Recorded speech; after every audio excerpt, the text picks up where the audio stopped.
చాలా పనులుండి విజయనగరం వచ్చామన్నమాట. పనులన్నీ పూర్తయిపోయేసరికి 3:00 అయిపోయింది. పనిలో పడి ఫుడ్ తినడం కూడా మర్చిపోయాము. ఇంకా పొట్టలో ఎలకలు పరిగెడుతున్నాయి. ఆకలి ఆకలి అని గట్టిగా అరుస్తున్నాయి. అందుకే రెస్టారెంట్‌కి వచ్చామన్నమాట. రెస్టారెంట్‌లో వెజ్, నాన్ వెజ్ 2 ఆర్డర్ చేసాము. నేను ఫ్రైడ్ రైస్, పన్నీర్ కర్రీ తింటున్నా అనమాట. మా హస్బెండ్ ఇంకా తమ్ముడు అయితే చికెన్ దమ్ బిర్యానీ. ఈ కార్తీక మాసం పుణ్యమా అని చెప్పి నేను ఎప్పుడు బయటికి వెళ్ళినా ఫ్రైడ్ రైస్ మాత్రమే తింటున్నా. ఒకప్పుడైతే ఫుల్గా బిర్యానీ, చికెన్ బిర్యానీ తినేదాన్ని.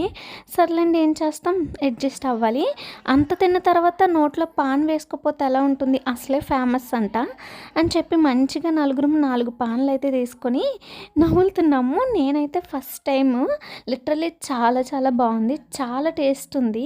సో నేను ఫ్యాన్ అయిపోయా. అంతే, నెక్స్ట్ టైం కూడా తెప్పించుకొని తినాలని అంత బాగుంది. మీరు ఎప్పుడైనా పాన్ ట్రై చేశారా? ట్రై చేసి టేస్ట్ ఎలా ఉందో కామెంట్లో కామెంట్ చేసేయండి.